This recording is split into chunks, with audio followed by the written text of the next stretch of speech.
เจ้าสบายดีเนาะสบายดีมื้อนี้ทีมงานสุดยอดสมุนไพรเจเฮิร์บของพวกเฮาก็ได้ลงมายามลูกค้าเนาะที่ว่าเพิ่นได้ซื้อสุดยอดสมุนไพรเจเฮิร์บของพวกเฮาไปรับประทานแล้วเห็นผล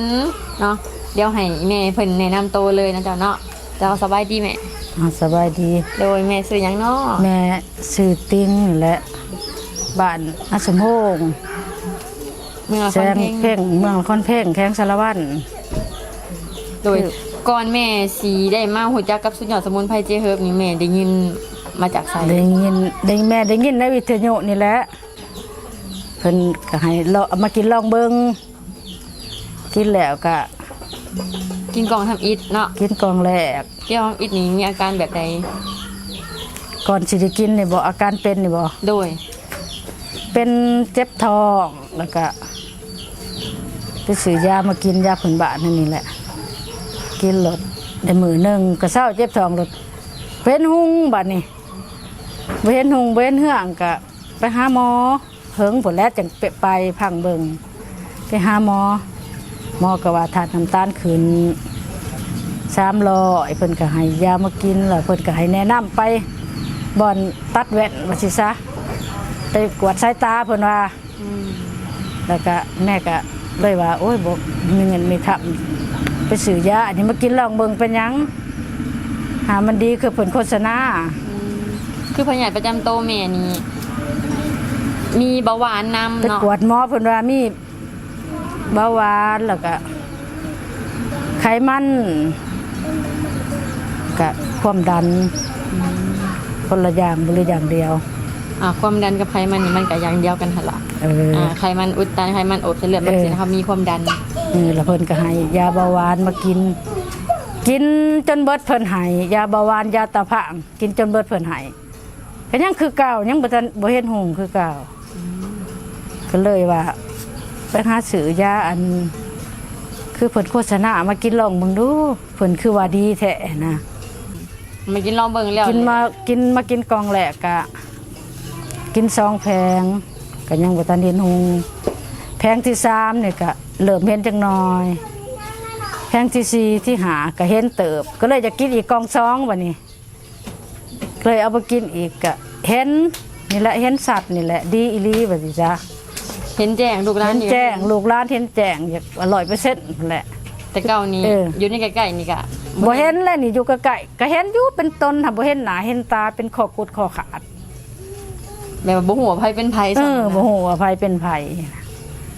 เห็นหมู่ๆหมายมั่วๆเมียๆนาก็คือลิงคือข้างว่าสิจ้ะมันบ่แจ้งฮะพอได้มากินตัวนี้แล้วมันก็สิเริ่มเห็นขึ้นมาปัจจุบันนี่กินมา2กล่องแล้วเนาะปัจจุบันกินเบิด2กล่องแล้วแจ้งจางปางแจ้งคักปันหยังถือว่ายาเพิ่นดีอีหลีว่าสิซะโดยไผเป็นก็อยากให้กินคือกันนี่แหละมันน่ะอยากกินอยู่กอง3แต่ว่าบ่ทันมีเงินเนาะ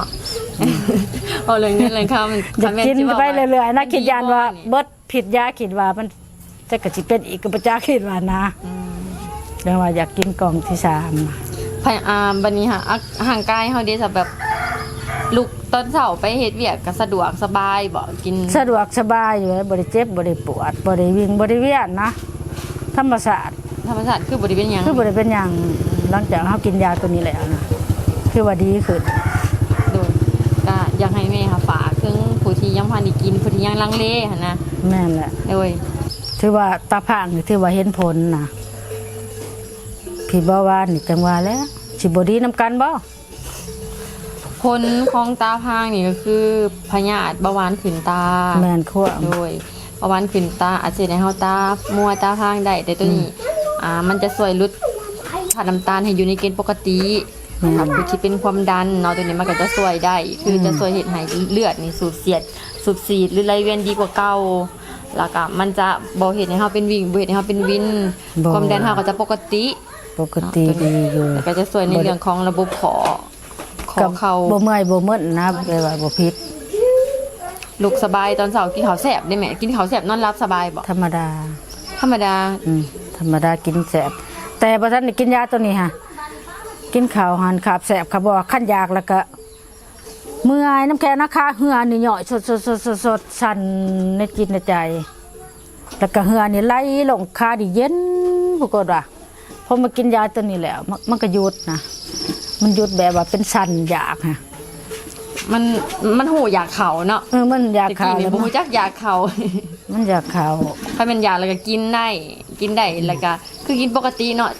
ขาปกติ บาน เที่ยง มากิน อย ตัวนี้แหละมันเศร้าบัดนี้เศร้าอยากไปว่าอยากหันอยากธรรมดาย่ำอยากก็อยากย่ำอิ่มก็อิ่มอันอาหารบ่อยากแต่กี่ฮะแต่บ่ทันกินฮะหักขันอยากละสั้นลอยไปเบิดเหือหย่อยเหือย่างมากินแล้วก็เศร้าบัดนี้มือใหม่ก็เป็นอีก แต่ว่าหูมือนี่บ่เป็นแล้วเนาะ บ่เป็น ปกติคือคนธรรมดา ปกติคนธรรมดา ลูกหลานนี่ก็เห็นแจ้ง เห็น ขึ้นผู้ขึ้นพาได้แล้ว ได้ วันนี้คือสิ แต่โทษ ดำหน้าได้แล้วเนาะ เจ้าโทษสุนัขก็อยู่ผู้คนมิจะลูกลาบ ก็ไปเก็บเห็ดพอ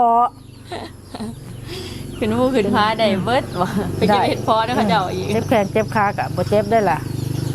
เห็นไห้ใช้หน้าได้แล้วดอกบานนี้เนาะตะกี้นี้ โอ้ตะกี้คิดว่าสินอนอยู่เฮือนคิดว่าตาสิบอดบ่เกิดมาบ่เคยเป็นตาหมวดตาผางนะที่พอกที่พระก็บ่เคยเป็นตาผาง แบบมันมาแล้วมันมาเป็น มันมาเป็นแล้วมาเป็นบาทเดียว ไป ลูก แต่อันแม่แก่ทันแก่ไว้ พังวิทยุแต่ปีกายนี่พุ่นดอกปีนี้บ่ทันได้พัง